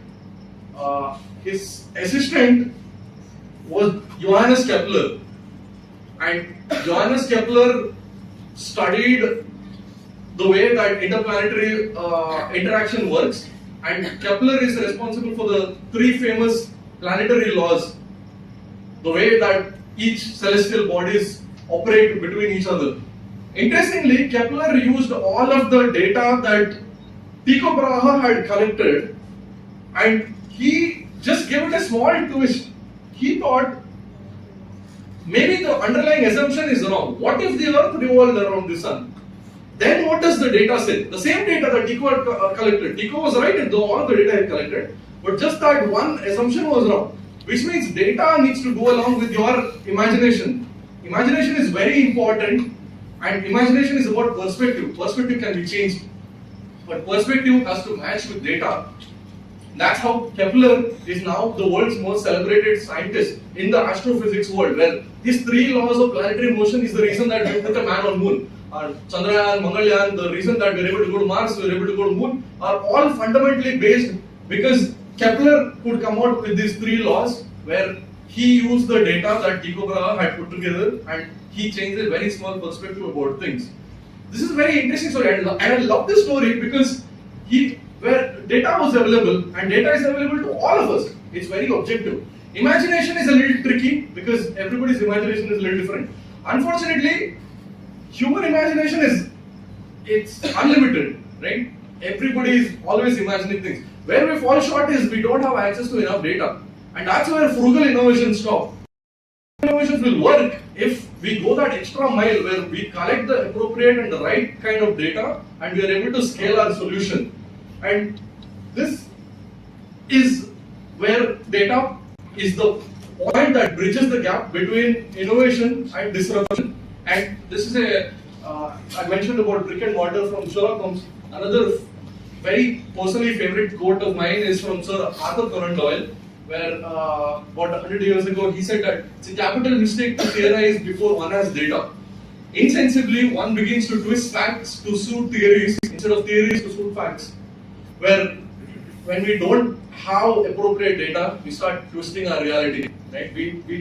Where humans are creatures of comfort, we like the smallest possible distance between 2 points, and that's what I want each of you to avoid as you go about this journey of building innovations that will possibly disrupt the very world that we live in today. Next section, I want to talk about the types of innovation. So now that we have a general idea of what is innovation, how innovation can become disruptive, I want to give an example of what are some of the innovations and what are the types of innovation which has translated our world, which have disrupted the very world that we live in today. The types of innovation, I mean, of course, innovation is so that's the thing about management studies, right? It's not exactly an exact science. There's no clear definitions. It's not like solid, liquid, gas, right? So the types of innovation, there's multiple schools of thought about it. The one that I'm subscribing to is called Dublin, which is now owned by Deloitte. And I'm going to talk about the art of discovering breakthrough products. We're going to work backwards. We're going to look at a few available solutions in the industry, and we're going to work our way backwards. The first kind is called the profit model. This is the simplest and the easiest model, right? Where profit is the focus, where how do I maximize the money coming in? And a good example for this is the New York Times. New York Times is the standard example for this, but then it applies to the Wire, NDTV, Economic Times, Hindustan Times, everything now. Where how many of you have watched news on a TV in the last 1 week? Nobody. Okay, at least a few. Okay, he hasn't died yet. Okay, that's good. How many of you have seen a news article from the names I mentioned over Instagram, Facebook, or Twitter? Almost everybody? Most people. So most of us have completely switched over from TV to smartphone for accessing news now, right? And digital subscription is much easier because ads can keep changing. You can change it much faster. Whereas a newspaper, if you put an ad, it's good for us as a customer, but for a publishing agency, they are stuck, right? Everybody who's going to read it, there's nothing dynamic about it. Throughout the day, until the next newspaper comes, the ads are all stuck in place. That doesn't give them flexibility for business model. This is where New York Times first pivoted, and so have every ad agency or media agency since then. Second one is network. This is quite interesting. Everybody knows Henry Ford. Henry Ford began the T model, Model T, about 100 years ago now. So he was the first one also interested. He was one of the first industrialists to control his entire supply chain. The USP that Ford worked on is that he personally got involved with every single vendor. A car has over 2,000 individual components that go into a car, right? So the problem with most car industries is also the supply chain. I will not talk about Tesla, but until Tesla, everybody thought that the car industry was completely undisruptible because of how complex. It's impossible to build a new car company. When was the last time heard of, before the EVs, when was the last time anybody heard of a new car company? Probably the last car company we know of was Maruti. Right? After Maruti, there was no other large car corporate, and To be honest, Maruti was mostly predominantly focused on India, Nepal, the Indian subcontinent, and a little bit in Southeast Asia. Globally, there were no companies. It's only Ford, Chevrolet, General Motors who always been there over like 100 years, and they're the same people who've been working on it. And that's also because of the resilience in the supply chain, and that's something that Henry Ford, in the first place, took advantage of and built a network. He was able to disrupt this automobile manufacturing space. Structure. So Google has a structure is another form of innovation. Google has a very interesting strategy for all of their employees, where it's called the 20% rule, where 20% of your time, each of the employees, they are given permitted time to work on side projects. Doesn't matter what, you work on side projects and build something, and possibly it could be of value to the company. Interestingly, both Gmail and Google News are products of that. Employees who just spend some time building something on the side, which got built into a product, and that's how we have Google News and Gmail now. The next type of innovation is structure. Before I get into this, does anybody want to guess how McDonald's has built a structure innovation that almost nobody else has been able to break into? Anybody is aware of the McDonald's business model?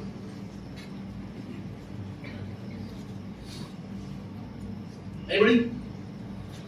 So, if you look at KFC or Popeyes or most of the retail chains, they typically have a strict menu which comes from the headquarters, right?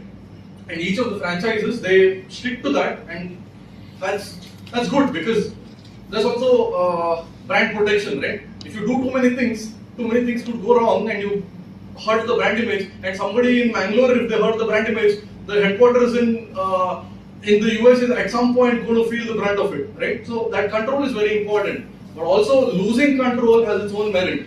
Right? And McDonald's did this thing where they told each of their franchises to slowly experiment on new things on your own, build new products that can be replicated elsewhere. The Egg McMuffin is one of an example of innovation that has come from the side. Also, while McDonald's is known for the structure innovation, also process innovation is something very important. It's not something I'm not going to be talking about in the presentation, but outside of this topic, the process with which McDonald's goes about building and creating their products is incredible. I'm not sure if anybody's seen inside the kitchen of McDonald's, but they have the equivalent of Henry Ford's T model in there. The way that they operate a supply chain, assembly line process for making even a small burger is incredible. The kind of skill set, and it's so mechanized. Even if it's a person working it, he knows every single product. Temperature, if you've seen the fries, typically they make the fries outside, right? The fries, the number of fries, the temperature with which the oil bath is already preset at, the number of seconds it's put in, the number of seconds it's taken out and thawed, all of it is so perfected, and that's the reason that they work so efficiently and nobody is able to break into this. Next one is Spotify. Product performance. This is very obvious one, where if you are able to provide something that is faster, smoother, cleaner, nicer, this you can't beat that, right? And performance is the most sought after, but probably also the most difficult one to achieve. I mean, everybody wants better performance, right? Even the competitive products also. Nobody settles for something that they have. Unfortunately, the challenge is how do you build something that works better, faster, smoother, cleaner, cheaper? And when you are able to build it, like Spotify did, I still use Apple Music, unfortunately, and it's terrible. And everybody keeps telling me about Spotify. I'm still not moved to Spotify. Anybody here still uses Apple Music? Nobody uses Apple Music. I feel so old. Somebody does.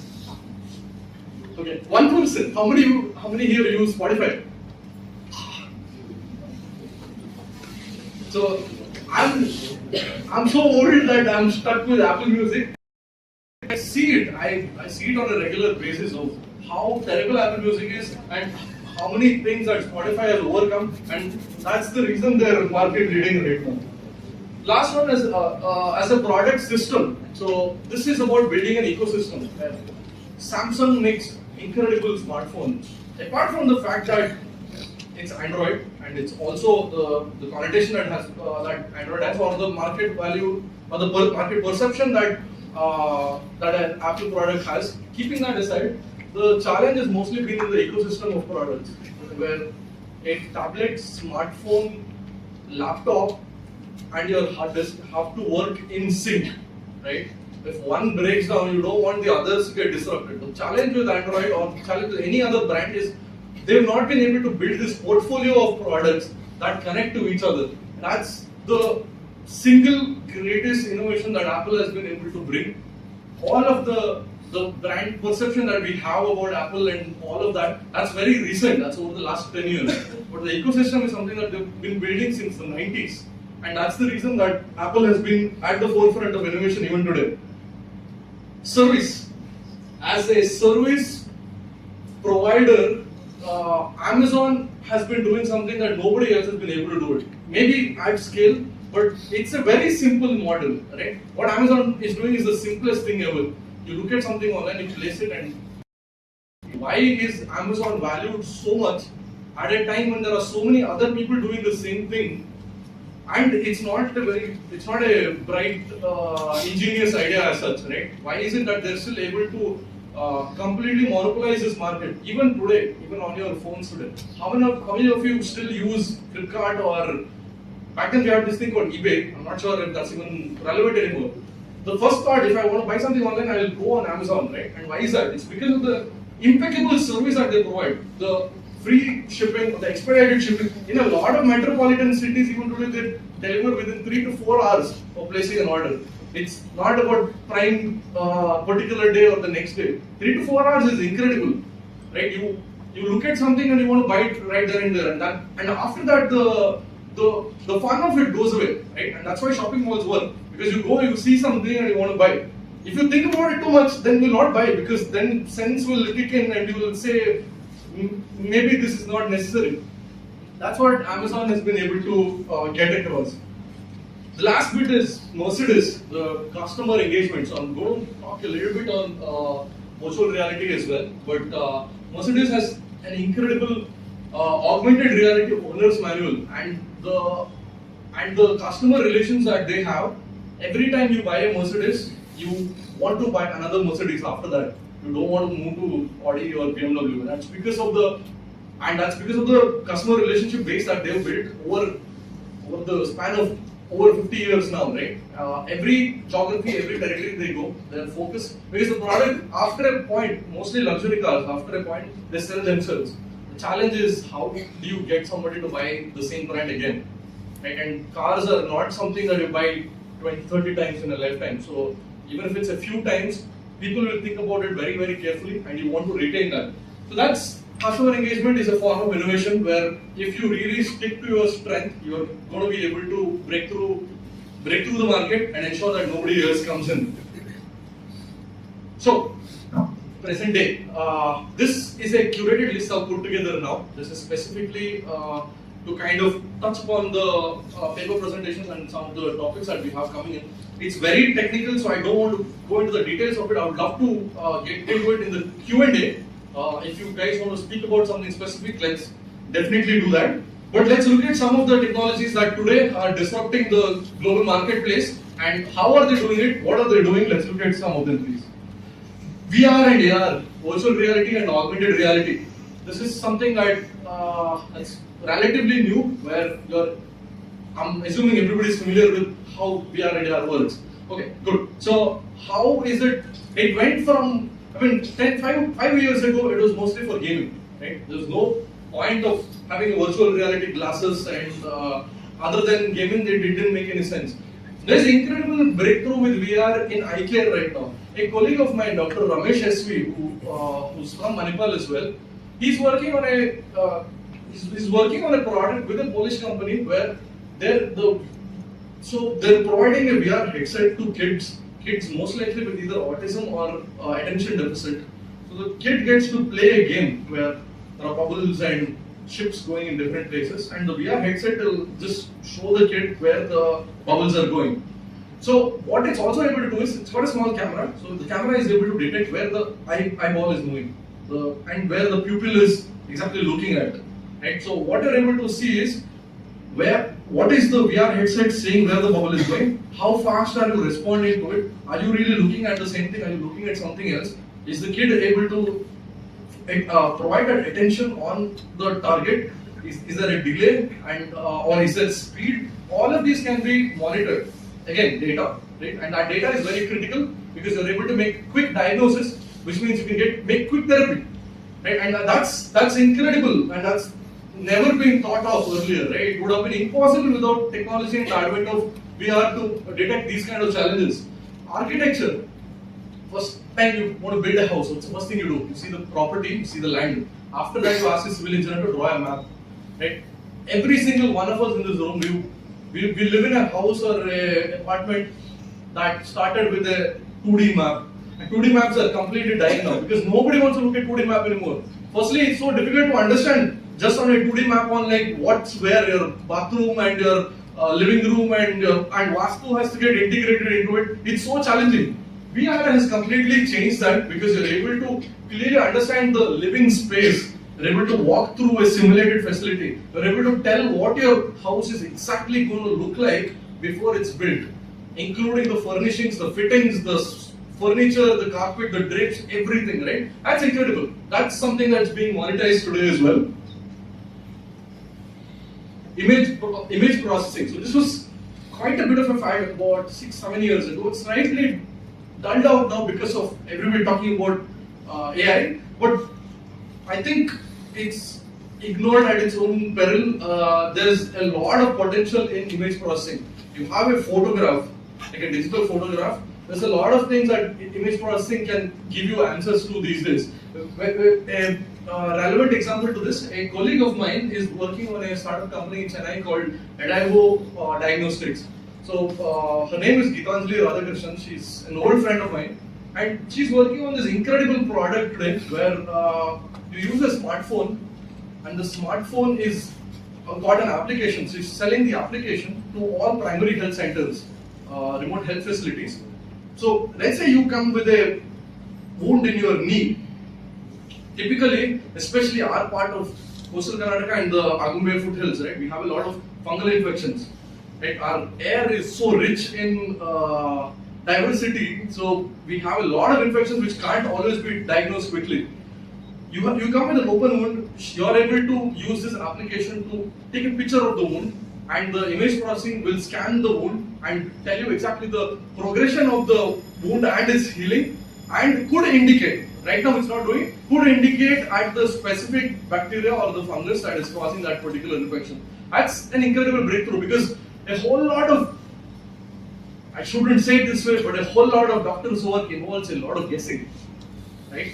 And that's progress in science where we want to minimize guessing. We don't want to take chance on, it's a small thing, it's fine, my wound will heal. Or maybe because the doctor misdiagnosed it, I'll take antibiotics and then first antibiotics will not work, and then I have to go get antiviral and just my foot is just like terrible now. And that's what we want to avoid, right? Progress is about minimizing this whole pain. And that's where image processing is probably at the forefront today. I'm sorry if I'm focusing a little too much on healthcare. That's my background. So innovation, I'm going to slightly move towards healthcare. If the relevance is dimming out, I'm going to stray away. EVs are probably not something that anybody needs any introduction on. Who here thinks EVs are a fad? Like petrol cars will stay. Electric vehicles are just like the new thing. How many here have purchased an electric vehicle? Any Ola scooters? Either just 2, 3. This is a very small percentage. How many of you have purchased a new scooter in the last 1 year? No, not the EV guys. The petrol guys, how many of you? How many of you ride a motorcycle or a scooter? Right? That's a lot. So, how many of you have purchased it in the last 5 years? So, everybody 5 years old. which means it was purchased recently, but then you made a conscious choice not to buy an EV, which is fine.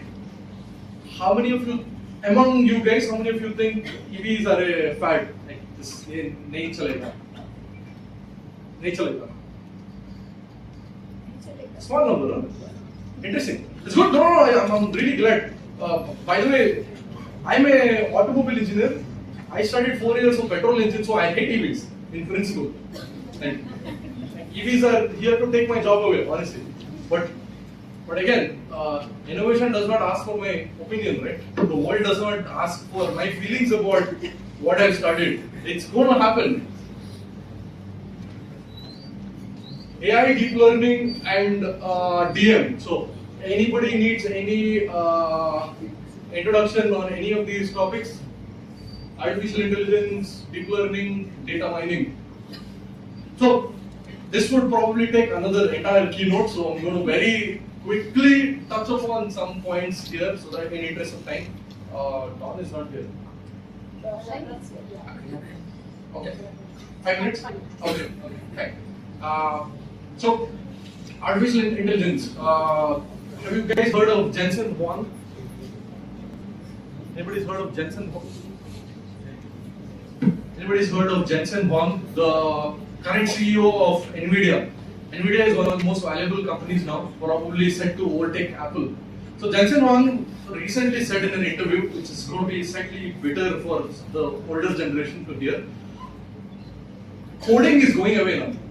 You know how like Government of India wants to, or not just Government of India, all government agencies across the globe, they want more kids to learn coding, they want to learn software programming in school, right? Jensen Huang says that that's ridiculous, it's not necessary.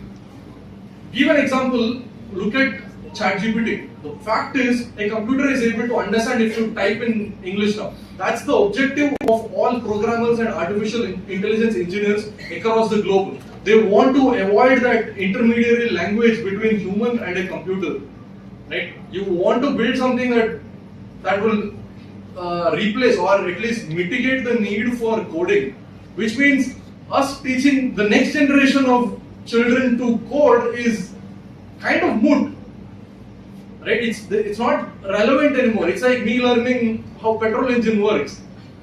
Every time my college asks me to come speak at some point, and I bring this up about why was I not taught how hybrid vehicles work, how electric vehicles work? Why did you make me go through 4 years of combustion and petrol se dhua niklega and then it will burn, it will cause cylinders to move? What is the point, right? So this is a huge challenge now with artificial intelligence coming in, because it's going to disrupt a whole lot of software engineers who've been fundamentally trained to interact with machines, who are probably not going to be relevant anymore. First of all, artificial intelligence platforms are able to code for you.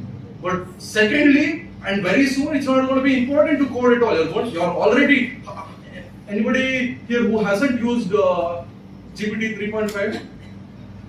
Anybody who's used GPT 3.5? ChatGPT, the free one. Anybody who's used GPT 4? That's nice. So, we're fully aware that we don't need to be interacting with the computer the way that we were doing at least 15-20 years ago, right? And that's probably, that's slightly harsh news, and I think something that each of you need to come to terms with. I'm very excited about some of the AI aspects of the paper presentation that are going to be following this keynote as well. Biomimetics, this is probably my favorite bit of breakthrough innovations. Biomimetics essentially means you are mimicking nature, where you are learning from nature, the way that the B-2 Spirit bomber was designed from an eagle, drilling equipment, or have a understanding of, have a history of learning from woodpeckers. So that's something very close to my heart. Also because about 8-9 years ago, we worked on a very interesting project where we built a mosquito larvicide cake. Mosquito larvicide cake meaning, so larvicide, larvae of mosquito is what is trouble, right? It's problem. Larvae grows into mosquitoes, and mosquitoes cause dengue, malaria, all of these vector-borne diseases. So what we did was, the larvicide, the liquid is very difficult to get into this stagnant water. So we built a cake, like it's size of a donut. And for that donut, we used chicken feather dust. chicken feather dust, because chicken feather dust is a huge poultry waste that is unmanaged. Millions of tons of poultry waste, you can't do anything with it. The feathers in the poultry farms, right? Just completely dumped and nothing can be done with it. We ground it, we made cakes out of it, we impregnated the larvicide into it, so that these donuts, it can be tossed in stagnant water. Let's say you live in a slum where you have a tarpaulin. The tarpaulin always collects water. That water is a breeding ground for larvae. You put this cake, slowly it releases the larvicide and the larvae dies. This is something that we built looking at the buoyancy of feather dust, which we studied, is very light, and that's why birds have that keratin-based feathers. That's me. That junky-looking student in the corner is me from college. So that's biomimetics is something that is very interesting, and I think a good learning curve for a lot of you to build new products, because when you don't have answers, I think the best way is to look at nature and copy what nature is doing, because nature does it best. So I have a case study, but I think I'm kind of running out of time. I will quickly talk about what we are doing at Blackfrog in 2 minutes. Is that okay? Okay. So I'll take 2 minutes only. I'll quickly tell you about what we're doing and how we're disrupting the vaccine supply chain industry, and then we'll just break out for Q&A. Yeah. So vaccines. Anybody here who didn't get the COVID vaccine? Okay. Good question. No. So, I'm going to assume most of you received the COVID vaccine.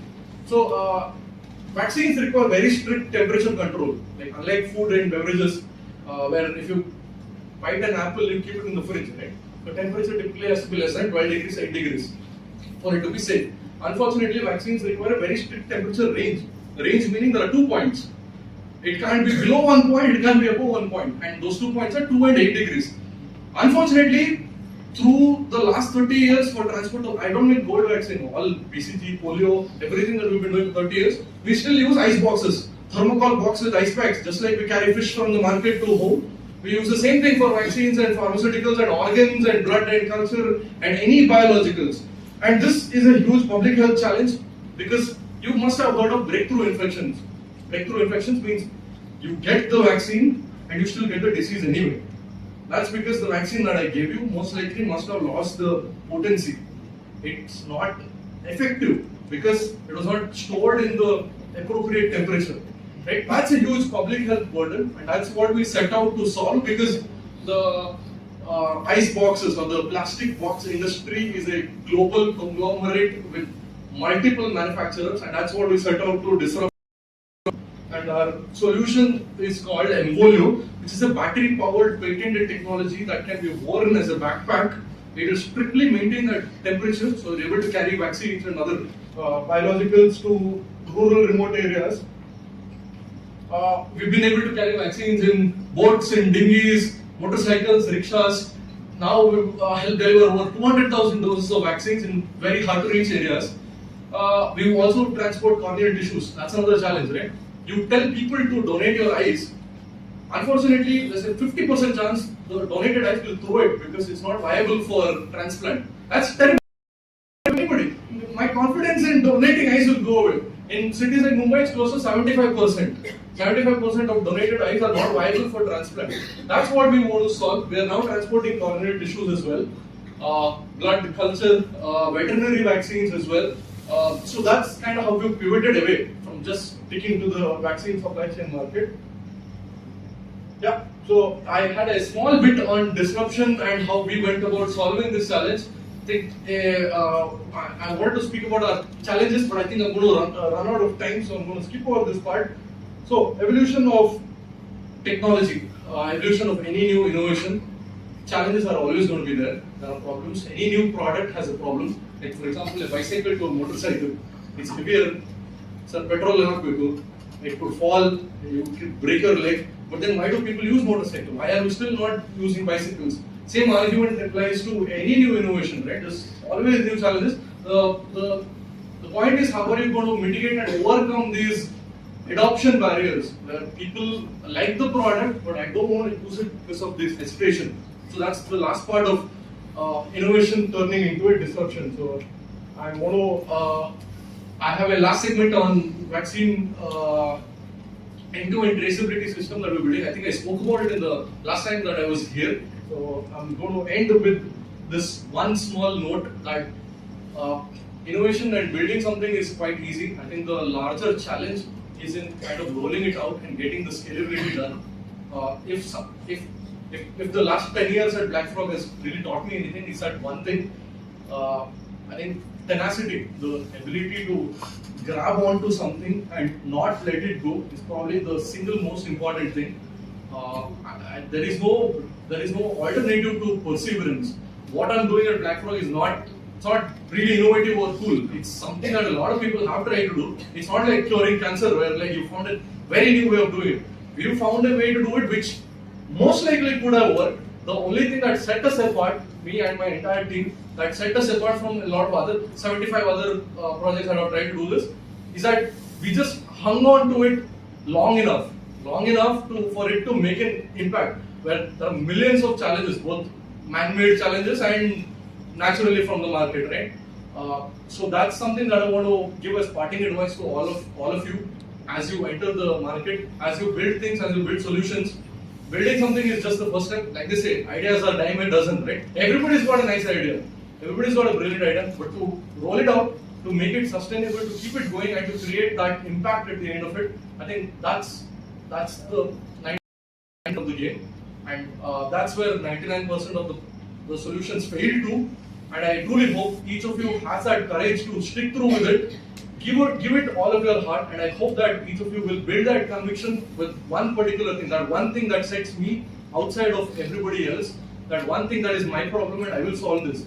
I don't care about RBI or demonetization or COVID or anything, that this is my problem, I will solve this. I hope each of you is lucky enough to find that problem, identify that problem early on in your life, take it up and ensure that it gets solved within your lifetime. Thank you.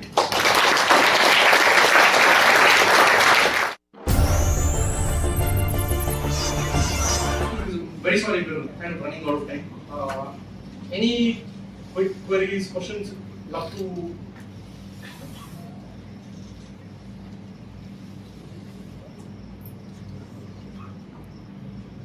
Yes. IP. So one of the very important thing when it comes to business is replicability. Yeah. And today one of the challenges with the software or anything related to that is, so with the small changes that IP is no longer holds true, like they can make a little bit of a change and that can be implemented. Yeah. So how to mitigate it and how to deal with it? Yeah. So I think IP is a double-edged sword. Even pharma companies are actually abusing IP in a way where they have a drug, like for example the chemical formula for insulin. The same companies in the US that own the patent for it, the patent will expire in 20 years, right? And the 21st year they'll get a bunch of lawyers, they'll tweak something very small, they'll apply for a new patent and call it a new product and sell it again, right? That's, patent already has a drawback. But to answer your question more importantly, I think IP is just one aspect of the innovation. So as I gave an example of 9 different types of innovation, none of them involve IP. None of them are patentable, none of them are solutions which could, a patent officer probably would have discarded that application for Spotify or for Amazon Prime, right? As a solution, if you write a patent application or something like that, it would get discarded. But there are multiple ways of overcoming and building a product without IP. I think IP in itself, to be completely honest, we have 3 patents. I don't hold much value to that patent. I hope it's nice for me to talk about it and it's nice for somebody to say. But then in India, somebody will make something regardless of your IP. What am I going to go? Take him to court. It will take me another 15 years to fight with him. By that 15 years, his market is done. So there is no. I think the first mover advantage and that speed and resilience is more important. Patent is nice because if a US-based investor is looking at an India-based product, they would love to see that there is some IP. It's investable. So money will come in, but from a market standpoint, somebody else will do. What I am doing, I don't know if I mentioned the name out loud, but there are 2 other companies that are already large company. One of them makes ACs. Is already working on a very similar product to ours, despite our IP, and we know it. And there's nothing I can do to stop it. All I can do is put my foot down on the throttle, on the accelerator, so that I go faster than them. So I'm sorry, there is no solution as such. Right? One question? Yeah. My question is not related to the topic, maybe a little philosophical. I just want your opinion on that. When will the human need or hunger or taste, thirst for innovation be satiated? When is innovation enough? You mentioned positive disruption, but what about the negative disruption? It is infinite, right? Like Einstein. I think this is a good question. If you could ask Dr. Dharma earlier, he would have probably given a better answer to this, and he's probably better at this. But I don't. There's no limit to human greed, so which means limit to innovation also. It is always going to fix things and make things better, and we're never content. At that level of spiritual contentment, I don't think most people will not reach, and that's good for me as a business person. It's very nice for me that you don't want people to be content, right? You want them to demand more, ask more. If you are happy with your iPhone 13, why will you buy iPhone 15? Right? So we want you to be uncomfortable and hate on the fact that like your neighbor bought the new iPhone, you don't have it yet, and yeah, that's kind of what moves the capital. I think this is not a very nice question in an MBA institute. Probably in a temple we could talk about this. Thank you. Any more questions?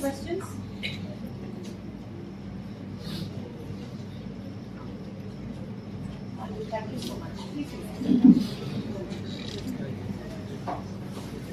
Good afternoon to one and all gathered here. We must find time to stop and thank the people who make a difference in our lives. I, C.K. Nivya of 2nd MBA, deem it an honor to propose the vote of thanks. Firstly, I would like to extend a hearty thank you to our esteemed resource person, Mr. MAYUR SHETTY. Your insightful presentation on the topic was truly engaging and informative. Thank you, sir. A special thanks goes to Dr. Seema Eshanai, the Director of SDM PD Center, Mangalore, for giving support. Thank you, ma'am. I would also like to thank Dr. Shaili Naveen, the moderator, for her excellent moderating skills. Thank you, ma'am. I would also like to extend a hearty thank you to all the delegates, invitees, researchers, participants, faculty members, and all the students for your active participation. Thank you, one and all.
Esteemed researchers and scholars, greetings from SDM College of Business Management Postgraduate Center for Management Studies and Research, Mangalore.